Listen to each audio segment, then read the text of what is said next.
97.3 ESPN.com, Phillies Insider Frank Klose. He joins us now as the Phillies busy today. Frank, how are you? I'm doing well. How are you, gentlemen? We're good, and let's jump right into it. I mean, we thought Galvis could be moved. He gets traded for a young pitcher. Played all 162, veteran guy. You like moving Galvis and what they got in return?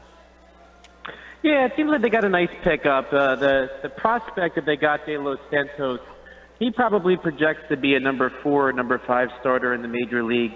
And, you know, Galvis has 1 year left on his deal. He probably wasn't going to be back. They have J.P. Crawford, who's ready. So it really did make a lot of sense to try to get some value for him. And as I said to you the other day, you know, it seems like the Padres were a perfect match. Yeah, and obviously this is a sign that J.P. Crawford is the guy. They're turning this over to Crawford amidst all of these Machado, rumbles. Yeah, it seems like he's more than ready. And I think as good as a defensive player Freddy Galvis was, I think J.P. Crawford's going to satisfy Phillies fans with his defense. I think he's a little bit underrated so far with his defense. And, Freddie might be a little bit better a defender, but, he really didn't hit enough to really help the Phillies line up. And Crawford's going to give you a lot more with the bat. And I think he's an all-around really solid player. And I think that he'll do a great job as their shortstop, provided there aren't any other moves. Frank Klose, 97.3 ESPN.com, at Frank Klose on Twitter. Santana, reports are 3 years, 60. We'll wait to get an email to finalize that deal. But it looks like a pretty, a lot of reports out there suggesting that's the move. We've heard his name before, so it's not that big of a surprise. Plays first base, but this is the lefty bat that you've been kind of talking about that they had to find to get someone behind Hoskins. So if that deal is in fact a done deal, which it looks likely, Santana behind Hoskins, that means Hoskins goes to left. I think last year the Phillies were hesitant to kind of throw him out in left field, and then when they finally did it, he actually did a decent job. I'm not going to say he's a gold glove outfielder, but I think he's better than Pep Earl was and better than Greg Luzinski was.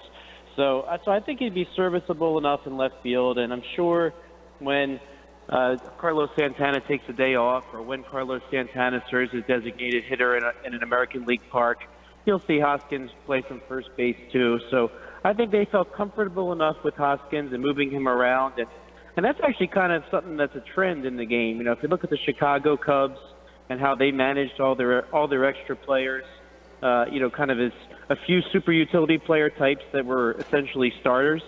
I think that's kind of something that a lot of teams are starting to do and value versatility, and I think they're comfortable enough with Hoskins maybe bouncing back and forth as things go. Hey, Frank, what does this mean for Altair and Nick Williams now, this Santana move? Well, I think that they're probably going to end up in a platoon, again, if nothing else changes. You never know what else they have in the works. But, Aaron Altair has been kind of hard to keep on the field the last couple of years with injuries. And I think he's a really nice player. I also think Aaron Altair is a nice center fielder.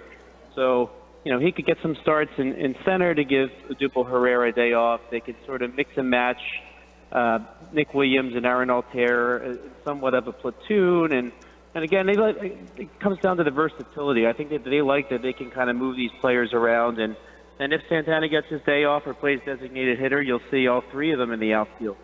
So it gives the Phillies options, and it seems like when the Phillies had extra options last year, they were able to use them very, very well, maximize everybody's talent, and they'll probably mix and match that way going forward, again, if nothing else changes. Yeah, if nothing else changes. So that was my follow-up. Would you be surprised if one of those guys gets traded? I wouldn't be totally surprised. I mean, I guess a lot depends on what they have up their sleeve that we don't know about. I think Phillies have been pretty good about keeping mum on a lot of things, including even their managerial hire and their coaching hires. We didn't really know much about them in advance, so I think the Phillies like it that way. So I think they're not done. I wouldn't be shocked to see some more moves. I said on Wednesday that I wouldn't be totally shocked if Hernandez is moved also, in which case they might try to grab a veteran-type player that can slot in at second base some to start the year and maybe bounce around after that. So a lot depends on what they can get for Hernandez. And And Hernandez is a very good trade piece. I mean, Scott Kingery, a lot of scouts believe is the real deal and should be up here in the major leagues soon. So it makes sense that the Phillies would trade an asset like Hernandez, who has 3 more years to control, and teams that would trade for a player like that would actually feel comfortable giving up something for somebody like that, because he's going to be around and not just be a quick rental. So I think the Phillies are keeping their ears open on Hernandez. And who knows, if the right thing happens, because situation comes along with Machado, maybe they bite, but and then they'll figure out the rest later. Yeah, Hernandez, to me, I guess you almost better chances that they keep or move him now, because Frank, with Galvis gone, it seems Crawford's at short. They don't really have. You mentioned, the possibility of bringing in a veteran guy, but why not just keep Hernandez, let him play until Kingery passes the calendar date that you could bring him up, and then try to trade him in season. That seems the most logical option for Clintac for me for now. Well, I mean, part of the reason that Hernandez has such high trade value is he's got 3 full years to go, and if you eat into that, you might not get as much back. Plus, if Kingery comes up, is he really going to be able to get the position and just be turned loose, or are they going to have to start bouncing him around the diamond? So it all depends if they're comfortable doing that when Kingery does arrive. So, and I can't really figure out how interested they are in letting Hernandez kind of be around when it's time for Kingery to come up. Frank, big picture-wise, is this a signal that the rebuild has been accelerated, that it's moved up a little bit? Because this is their biggest free agent move in 7 years, and they talked about not going out until the big free agent names came next year, and then they go make this move reportedly today.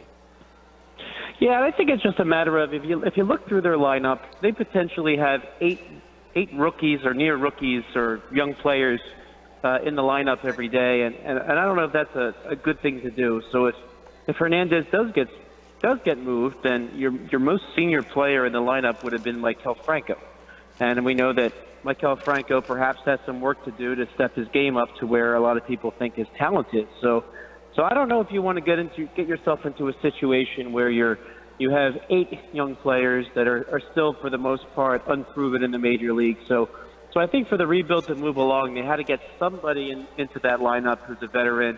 And let's face it, too, Carlos Santana might be the guy that helps turn Maikel Franco around and, get the respect of a lot of the young Latin players, because he's been such a steady force in the major leagues all these years. So I think somebody like that, adding a player like that into the mix, maybe doesn't signal that the rebuild is done or close to done. But what I think it does do is kind of sends a message to the young players like, hey, we're just almost there. So you better pay attention, and now you're going to have this veteran leader in the lineup that they're going to have to step their games up with. Frank Klose, 97.3 ESPN.com, at Frank Klose. Follow him for more on the Phillies, which, man, Frank, it's funny. I was looking today. As much, and I said before, Clintac's been here 2 years.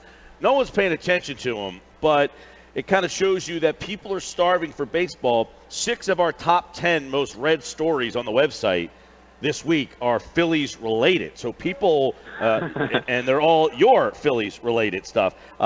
People want to see the Phillies, get competitive and start to make moves. I don't know if you feel that this is a year that they can surprise, but with what they've done so far, do you feel better about this season than maybe you did entering the offseason? That's a really good question. I mean, I think we saw the last couple months go pretty well for the Phillies, and I think in some respects, Rhys Hoskins sort of lit a fire under a lot of fans, and knowing that they're going to have Hoskins with perhaps some other young players along with him, I think that's going to continue to excite fans. I think they're excited to see what J.P. Crawford's going to give them. We now know that he's going to have shortstop. I mean, again, unless something else happens. But Scott Kingery is going to get people's attention too. And really, if you look back to last year, at least I know on my own personal site, the minor league players had the people's attention. They were really, really paying attention to AA, to AAA, and they really knew these prospects' names. And I think they're ready to watch them play. Frank Klose. For more on the Phillies, follow him on Twitter at Frank Klose with a K. So if something else happens, more trades, more movement with the Phils, check out 97.3ESPN.com. Good stuff, Frank. Thanks, guys.